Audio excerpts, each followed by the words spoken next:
You do the healthy thing. You carry the giant bottle. You pee crystal clear, and somehow you feel worse. Headache, fog, weak legs, maybe nausea. So you drink more water because that's what you've been told, and it backfires. In rare cases, it turns serious fast, because the problem is not dehydration. It's dilution. Your blood sodium can get quietly watered down until your body can't run the basics. Water is essential, but sodium runs the system. Moving to slide 2. Sodium is not just salt you should avoid.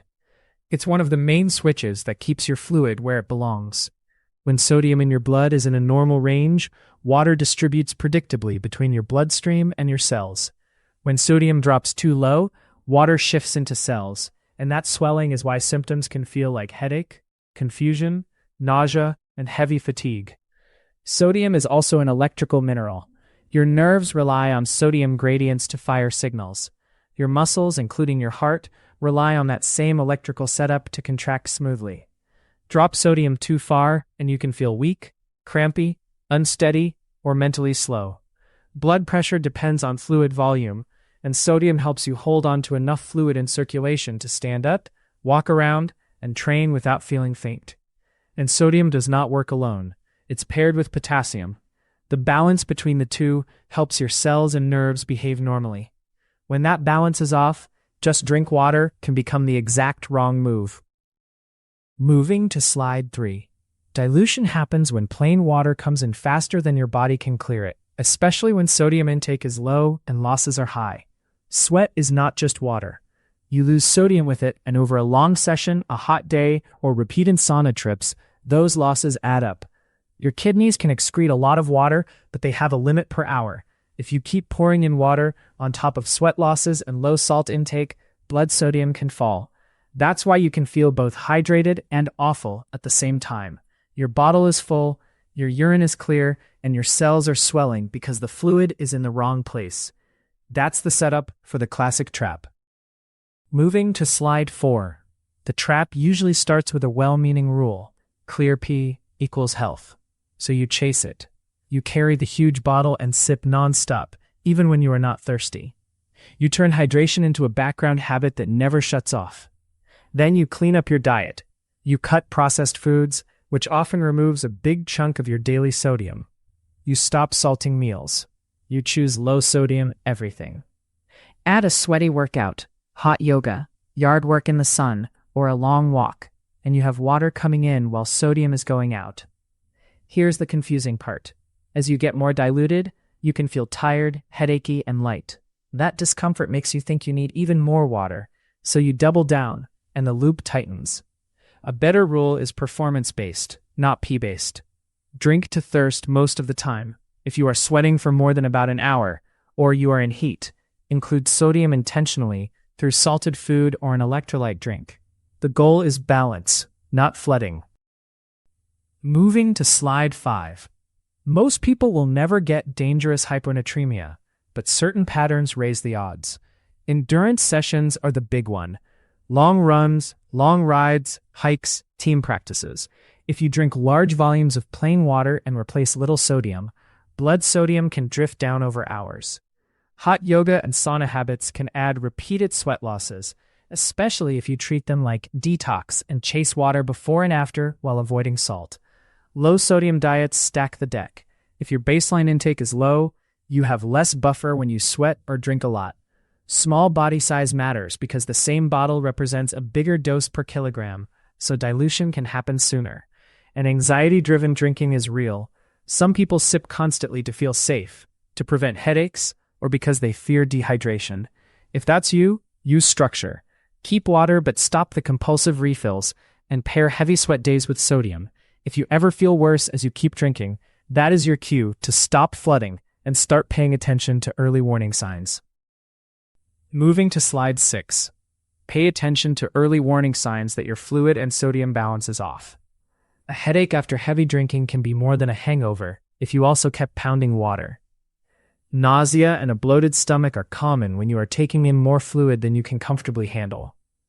New confusion, mental fog, or feeling weirdly spaced out is a serious red flag. Muscle cramps and sudden weakness can show up when sodium drops, especially if you have been sweating too. And one of the clearest clues is sudden weight gain over a few hours, which usually means extra water is being held. If you have confusion, severe headache, repeated vomiting, or worsening symptoms, treat it as urgent, not something to sleep off. This is one of those problems where doing the healthy thing can backfire fast. Moving to slide 7. Exercise can make this sneaky because you lose sodium in sweat, not just water. If you replace only fluid, especially with plain water, you can dilute your blood sodium over time. Long sessions raise the risk. New athletes often overdrink because they follow rigid bottle goals instead of their body. Add heat, and losses multiply. Hydration is not just volume, it is balance. Moving to slide 8.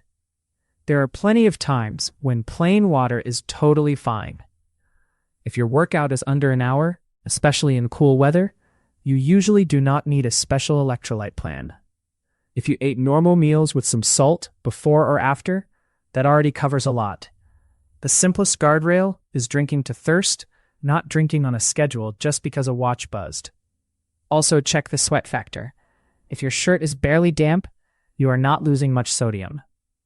If you are not peeing constantly clear, not getting stomach slosh, and you feel normal energy and focus, water is doing its job. Use water as your default for short, easy sessions, and you avoid turning hydration into a math problem. Moving to slide 9.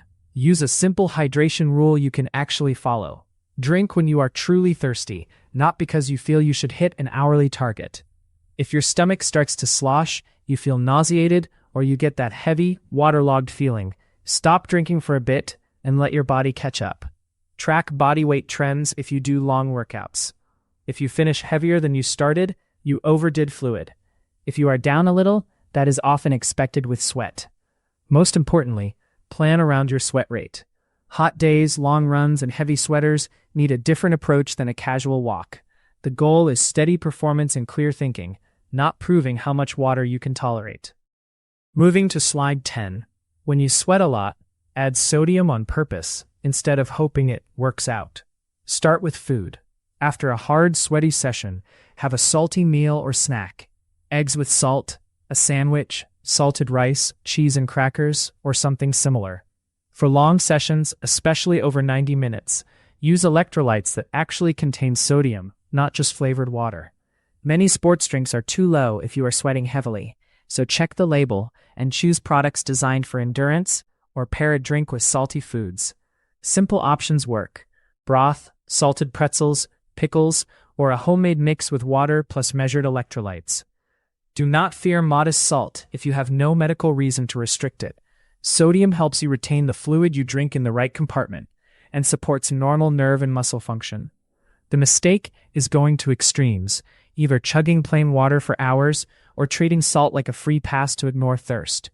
Build a balanced plan around how long you are out, how hot it is, and how much you sweat, and your body will stop sending confusing signals. Moving to slide 11. Don't misread what your body is telling you.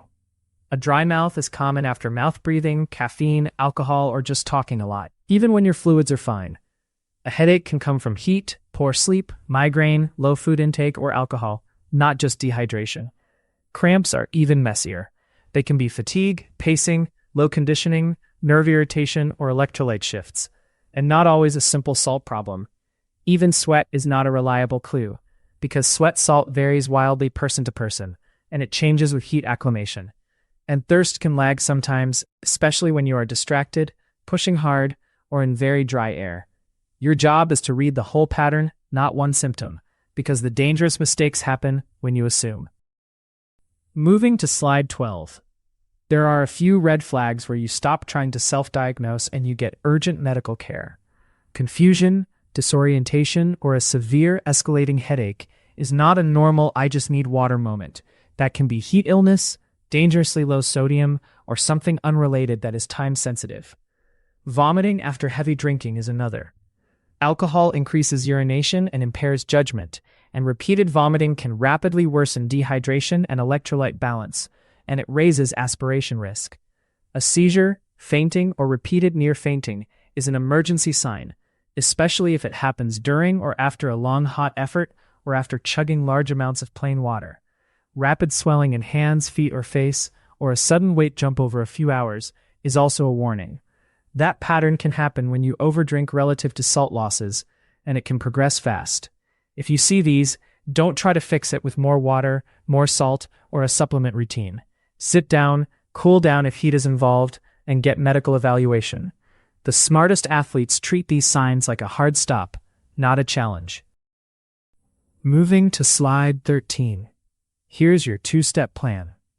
First, use thirst as your baseline day-to-day, and stop chasing perfectly clear pee all the time. Second, for long or hot efforts, have a sodium plan that matches your sweat, and use body weight before and after to sanity check, especially if you are out there for hours. If weight is climbing, you are likely overdrinking. If it is dropping hard and you feel awful, you likely need more fluid and possibly sodium. If this helped, subscribe for more evidence-based training and fueling. Comment your current hydration habit in one sentence. This content is educational and not medical advice. Your metabolism follows signals. Learn to control them.